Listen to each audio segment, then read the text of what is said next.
কী অবস্থা সবার? আশা করি সবাই অনেক ভালো আছেন। আজকে পবিত্র জুমার দিন, মুসলমানদের জন্য একটা খুব সাপ্তাহিক ঈদের দিন, জুমার দিন বলা হয়।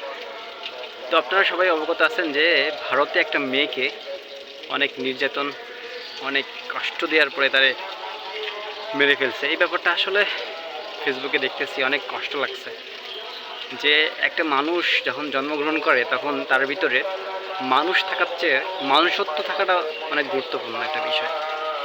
যে একটা মানুষ সে জন্মগ্রহণ করলো, জন্মগ্রহণ করার পরে আমরা জানি যে সে মানুষ, কিন্তু আসলে তার বিষয়ে মানুষত্ব থাকলো না, তাহলে সে কখনোই মানুষ হইতে পারে না। তার ভিতরে পরিপূর্ণ একটা মনুষ্যত্ব থাকা উচিত।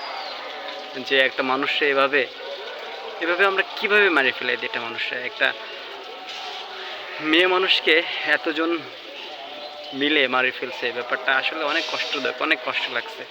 আর সেখানে আরও একটা, তার সাথে আরও একটা মেয়ে ছিল। এই ব্যাপারটা যখন শুনছি তখন আসলে আরও বেশি কষ্ট লাগলো। যে একটা মেয়ে তো বুঝতে পারে যে একটা মেয়ের যন্ত্রণা বা একটা মেয়ের কষ্ট, এটা একটা মেয়ে আসলে সবচেয়ে বুঝতে পারে। আমরা যেমন একটা ছেলের ব্যাপারে ভালো বুঝি যে সেই ছেলের কোথায় কতটা কষ্ট হইতে পারে, বা একটা মেয়ের সব ব্যাপারে সবচেয়ে বেশি ভালো জানতে পারে।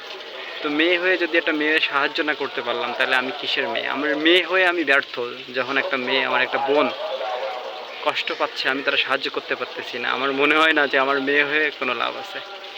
তো আসলে এই ব্যাপারটা অনেক বেশি কষ্ট লাগছে যে একটা মানুষকে এতজন মানুষ মিলে এভাবে অত্যাচার করে, এভাবে কষ্ট দিয়ে দিয়ে তিলে তিলে মারছে।